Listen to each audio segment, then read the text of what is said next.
What's up, guys? Welcome back to the channel. Here we are with another reaction. This one we have India just shocked the world with what they are building. Before we dive into this video and find out everything that's going on, if you happen to enjoy, please don't forget to subscribe. And if you'd like to support the channel further, hit that join button and become a member. Get your exclusive benefits. Let's get to it. Just shocked the world with what they're building. But here's what nobody's talking about. While everyone was watching China, India quietly launched the most ambitious infrastructure revolution in human history. A $5 trillion transformation so massive, it's reshaping an entire subcontinent. Bullet trains crossing the Himalayas, smart cities rising from nothing, and a manufacturing empire that could rival China itself. And the craziest part? Most of the world has no idea it's even happening.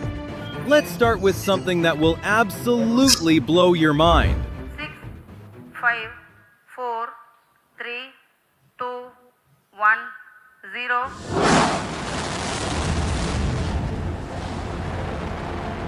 Plus 5 seconds. Liftoff normal. Here we have a majestic liftoff of LTM-3M4 rocket carrying India's prestigious Chandrayaan-3 spacecraft. P2 tracking. प्रज्वलन और सफलतापूर्ण उत्थापन. India just became the fourth country ever to land on the moon. But that's just the beginning of what India's building in space. Chandrayaan-3 successfully landed near the moon's south pole in August 2023, a region no other nation had ever reached. The mission cost $75 million. For comparison, NASA's latest Mars mission cost $2.9 billion. India did it for less than the budget of a Hollywood blockbuster. But here's what's coming next. Gaganyaan, India's first human spaceflight program. By 2027, India will send 3 astronauts to low Earth orbit. This will make India only the fourth country ever to independently send humans to space, joining the US, Russia, and China. The spacecraft is being built entirely in India. The rocket, the GSLV Mark III, is Indian designed and manufactured. The astronauts are training in India and Russia. This is 100% indigenous capability. And the ambition doesn't stop there. India's planning a space station by 2035, a crewed moon landing by 2040, and they're developing reusable rocket technology to dramatically cut launch costs. But here's what makes India's space program revolutionary. ISRO, India's space agency, operates on a budget of just $1.6 billion per year. NASA's budget is $25 billion. Yet India's launching satellites, landing on the moon, and planning human spaceflight. How? Frugal innovation, Jugaad, making world-class technology at a fraction of the cost. And it's working. India now launches satellites for over 30 countries. It's a space power and a commercial space leader.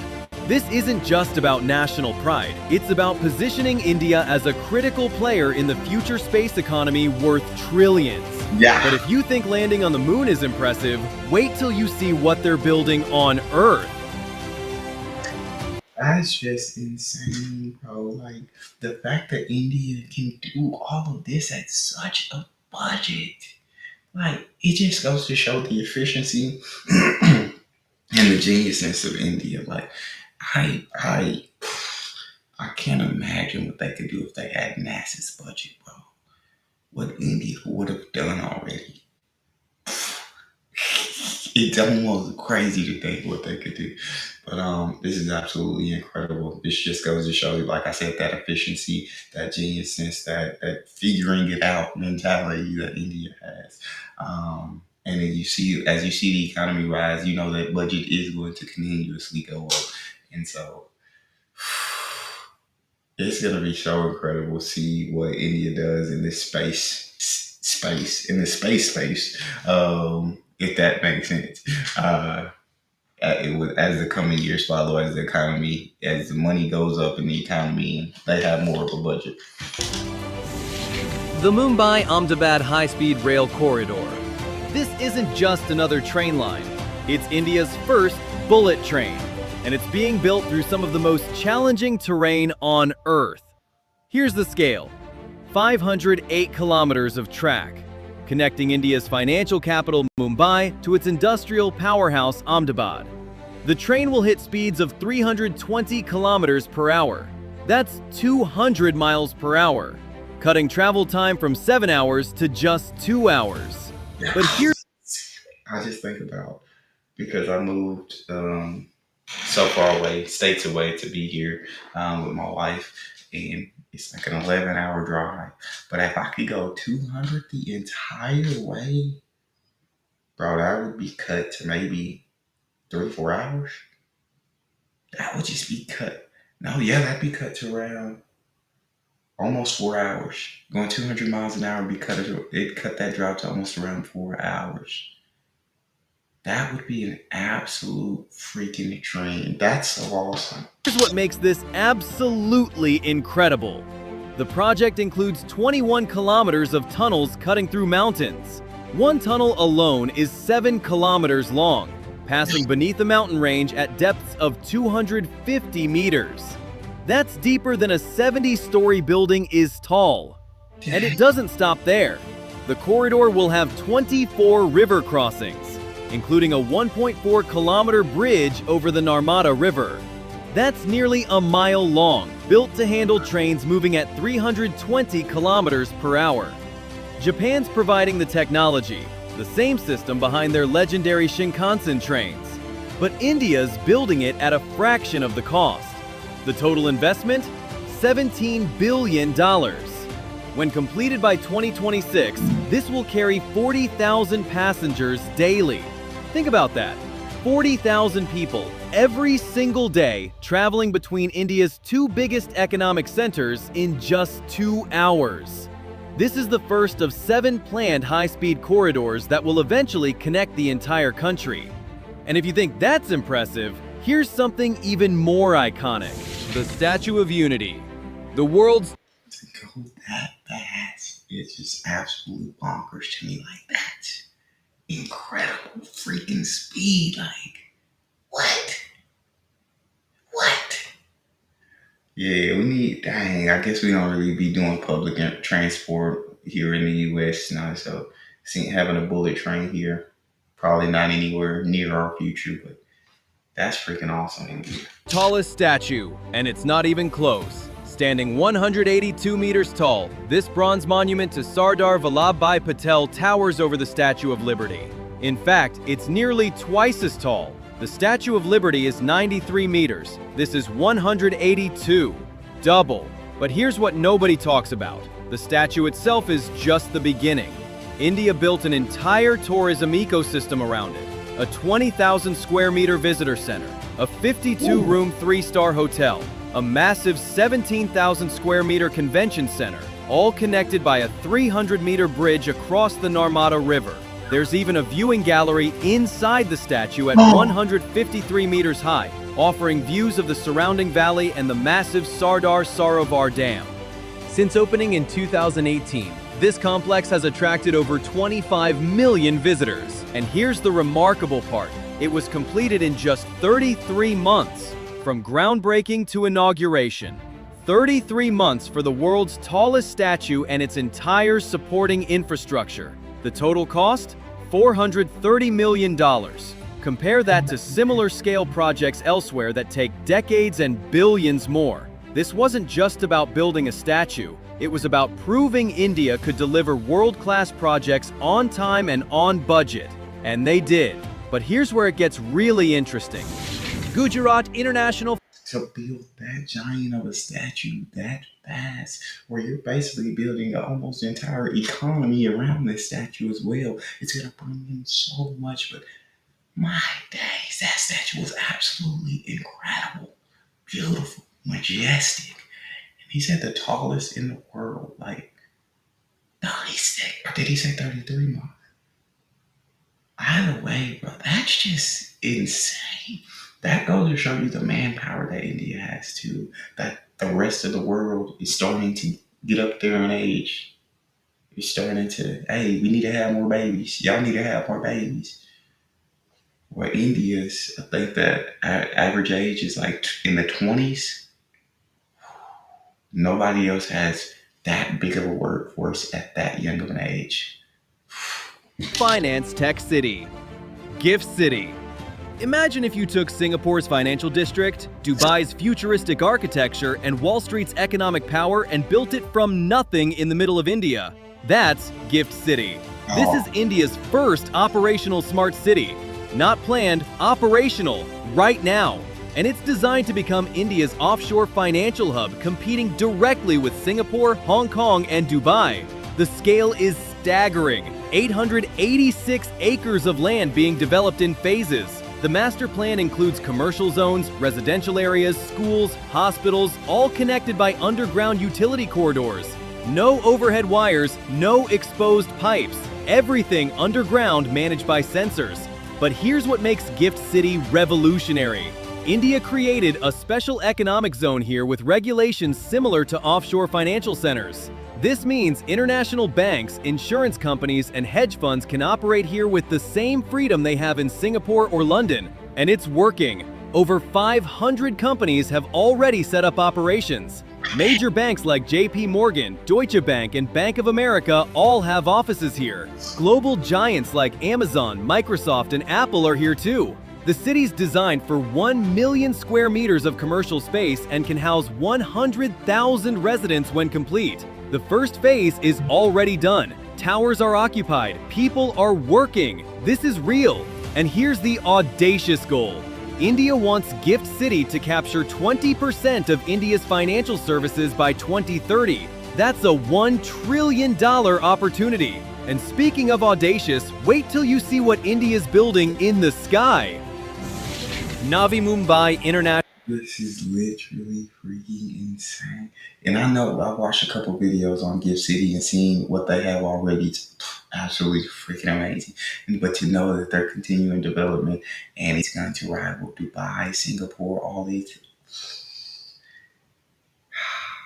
You got a financial district, you got a technology, you got all this investment from other countries because of that tax plan.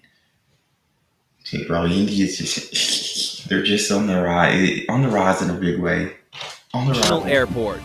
When complete, this will be one of the largest airports on the planet, built entirely on reclaimed land, 1,160 hectares. That's 2,866 acres. To put that in perspective, that's about 2,000 football fields worth of land created from nothing by flattening a hill and using that earth to fill the sea. The airport will have 2 parallel runways, each 3.7 kilometers long. That's 2.3 miles, long enough to handle the world's largest aircraft, including the Airbus A380 and Boeing 747-8. The terminal building alone will be massive, 710,000 square meters in Phase 1. That's roughly the size of 100 Walmart supercenters combined. For comparison, that's bigger than Dubai International's Terminal 3, currently the world's largest. And here's the ambitious target: handle 90 million passengers annually when fully operational. That's like every person in California, Texas, and New York combined flying through one airport every year. That would make it India's busiest airport, surpassing Delhi. But this isn't just about size. The airport is being designed with sustainability in mind. Rainwater harvesting systems, and a fully automated baggage handling system using AI. The first phase opened in October 2025, with commercial operations beginning shortly after. Mumbai became the first city in India with 2 international airports, dramatically increasing capacity for one of the world's most congested aviation markets. Total investment, $3.5 billion. But the economic impact will be exponentially larger. New airports create aviation hubs, which create jobs, tourism, and business opportunities worth tens of billions. But India isn't stopping at traditional infrastructure. They're betting big on the technology of tomorrow. This is just my days, India. That airport is going to be magnificent, spectacular, sensational, incredible, phenomenal. That's going to be one of the best airports in the world. Like 90 million people a year. It is going to run baggage through AI. It's going to do the rainwater thing and filter it. And y'all are incredible. Now I gotta go get my son. I'll be back to finish this video. India just entered the semiconductor race, and they're not playing small. The India Semiconductor Mission, a $10 billion government incentive program designed to turn India into a global chip manufacturing hub. Here's why this is huge. Right now, the world is dangerously dependent on Taiwan, South Korea, and China for semiconductor manufacturing. One geopolitical crisis could cripple the global tech industry. India sees the opportunity, and they're moving fast. 3 major fabrication plants are already approved. Tata Group partnered with Powerchip Semiconductor Manufacturing Corporation to build a $14 billion fab in Gujarat. This facility will produce chips for everything from smartphones to electric vehicles. CG Power partnered with Japan's Renesas and Thailand's Stars Microelectronics to build another fab. Micron Technology is building a $2.75 billion assembly and test facility in Gujarat. When operational, these facilities will produce billions of chips annually. And India's not just assembling chips, they're manufacturing them. The full process, from silicon wafers to finished semiconductors. But here's the strategic brilliance. India already has 20% of the world's chip design talent. Engineers working for Qualcomm, Intel, Nvidia all have design centers in India. Now India's bringing manufacturing home. The goal is audacious: become a top 5 global semiconductor producer by 2030. That's just 5 years away. And with the talent, the investment, and the government support, it's actually achievable. This isn't just about making chips, it's about technological independence. That's gonna be absolutely freaking insane. I never realized until because I watched videos on other countries, like just how genuinely like important semiconductor chips are. Like these chips, like basically run or are in everything that we use. All these electronics. Right? Probably got one in this camera, one in my computer, one in my phone, one in it. All of this. Without these chips, bro, I don't know that we would plunge in the darkness. And I know that right now the Dutch, Netherlands have the company ASML that creates the machine that can literally make them better than anyone else in the world. Like they're it's the most advanced machine when it comes to these semiconductor chips. Even China's, they say it's like a decade behind them when it comes to the ability to make chips like this. And so, and I'm saying this because I want to ask, like, is India like planning on using that machine, like getting that machine and trying to make a deal with them, or is India going to build their own machine and to make their own chips? That's a question I have. So y'all talk to me in the comment section because I figure if China's like 10 years behind, then like if India hasn't started like doesn't have a machine already starting to manufacture these chips and create them themselves, like how long would it take to catch up? I mean, it's India, so I mean, you got geniuses over here. But when you just think about the future of India, they have the workforce, they have the manpower, more manpower than anybody else in the world at a young age right now. Incredible age. The world's going to need India. It looks like they have the leadership. You think about Modi and the people he's put in place. I mean, global rating, I feel like they're the most approved government in the world. You have the infrastructure that is being built to do all of this. You have the economy that is continuously growing. You have the military that is continuously getting stronger. Like, bro, India's just on that upward trajectory right now.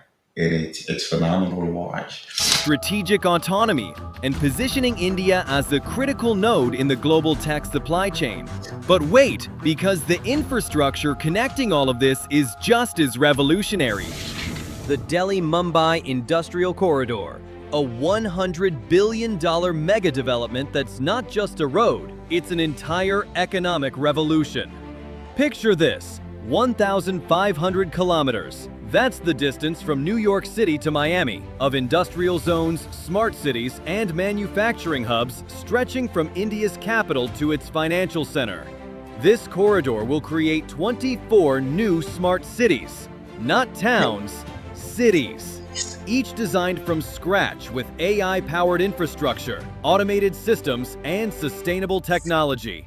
The scale is mind-blowing. The corridor covers an area of 150,000 square kilometers. That's larger than the state of Pennsylvania. It will impact 6 Indian states and house 180 million people. That's more than half the population of the United States. And here's what makes this revolutionary.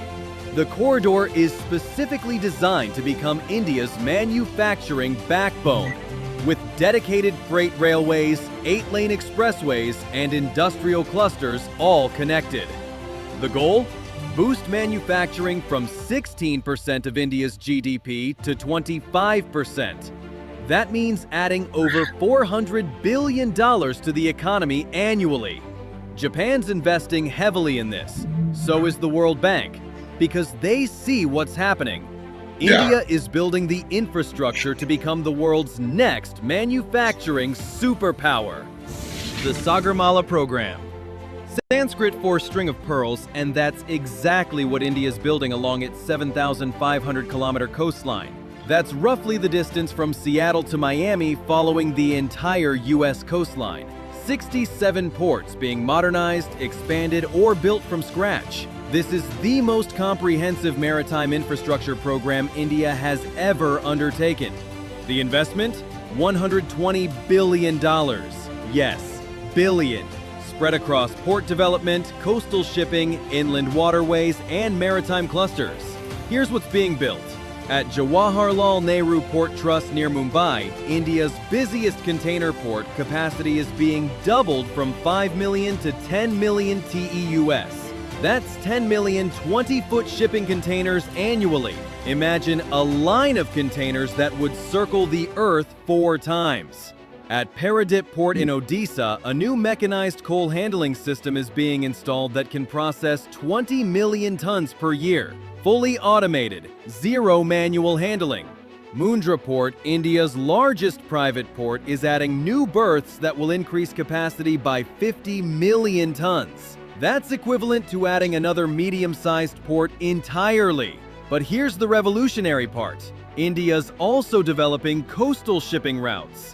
Right now, 95% of cargo moves by road or rail. Sagarmala aims to shift 20% to sea routes. Shipping by sea is 60% cheaper than by road. Imagine the impact. Goods moving from Chennai 60% cheaper is huge. Oh my days. Yeah, jeez. That's so much money that gets saved and gets invested elsewhere. Yeah. to Kolkata by ship instead of truck, cutting costs by more than half, reducing traffic, lowering emissions. When complete, Sagarmala will handle 3.5 billion tons of cargo annually. That's triple the current capacity, and it will reduce logistics costs by $35 billion per year. For India's export economy, this is transformative. But here's something even more massive about India's infrastructure revolution. Bharatmala, India's largest highway construction program in history. 83,677 kilometers of highways being built or upgraded. To put that in perspective, that's enough highway to drive around the entire Earth twice, more than twice the circumference of Earth. The program includes 44 economic corridors connecting industrial zones, 9,000 kilometers of border roads for security, and 2,000 kilometers of coastal roads connecting ports. Here's the scale of execution. India's currently constructing 37 kilometers of highway every single day. That's 23 miles of new highway daily, like building the entire length of Manhattan from tip to tip every day. That's 13,500 kilometers per year. Compare that to China, which at its peak was building 20,000 kilometers per year. India's approaching Chinese speeds. The Delhi-Mumbai Expressway, part of Bharatmala, will be India's first 8-lane access-controlled expressway spanning 1,380 kilometers. When complete, you'll drive from Delhi to Mumbai in just 12 hours. Currently, it takes 24 hours. That's like cutting a drive from Chicago to Houston in half. But here's That's you cutting a 24-hour drive to a 12-hour drive. Oh my days. That saves you from having to stop and get a hotel somewhere. That saves you so much, half the money in gas. I mean, I'm not sure what gas will cost selling or whatever, but it just saves you so much time. It saves you so much money. It saves wear and tear on your vehicle. Bro, India, when I say y'all got an upward trajectory, like y'all are really like, the government in place is just absolutely killing it. India has such big plans for the future. I just pray that all these plans come to fruition. Man, this is sensational. what makes this revolutionary. These aren't just roads, they're economic catalysts. Every kilometer of highway unlocks land for development, creates jobs, connects markets. The expressway includes 8 major interchanges, 4 railway overpasses, 36 bypasses around cities, and 9 tunnels. The longest tunnel is 3.6 kilometers. That's longer than 35 football fields end to end, cutting through mountains in Rajasthan. Total investment in Bharatmala, $108 billion. When complete, it will reduce logistics costs across India by 20 to 25%. For a country where logistics costs are 14% of GDP, that's a savings of $100 billion annually. And construction is moving fast. Sections are already operational. People are already using these roads. This is happening right now. And here's the crazy part about everything you've just seen. What you've just witnessed isn't happening over decades. It's happening right now, simultaneously. India's building bullet trains, smart cities, highways, ports, airports, semiconductor fabs, and launching moon missions all at the same time. Let me put this in perspective. China's infrastructure boom took 30 years, from the 1990s to 2020. India is compressing that timeline into 10 years, from 2020 to 2030. And here's what's remarkable. India's doing it as a democracy, with environmental reviews, public consultation, land acquisition laws. China built infrastructure by decree. India's building it through consensus, and it's still moving at incredible speed. The numbers tell the story. India's infrastructure investment as a percentage of GDP has jumped from 4.5% to over 8%. That's $250 billion per year going into roads, railways, ports, airports, and digital infrastructure. For context, the United States invests about 2.5% of GDP in infrastructure. India is investing more than 3 times that percentage. And the results are showing. India built 10,000 kilometers of highway in 2023 alone. That's equivalent to building a highway from New York to Los Angeles and back and halfway again in 1 year.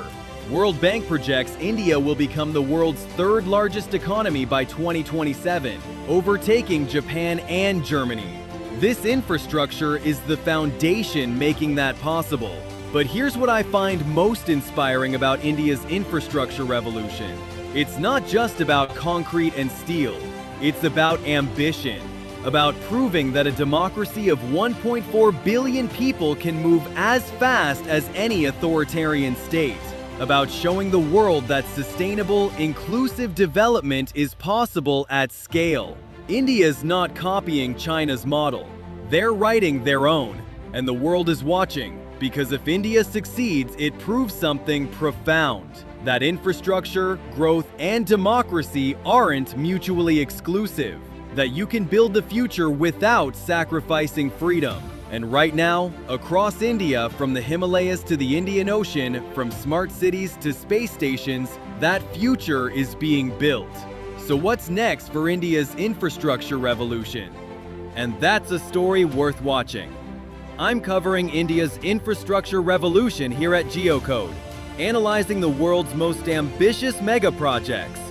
If you want to follow India's journey and see what gets built next, subscribe.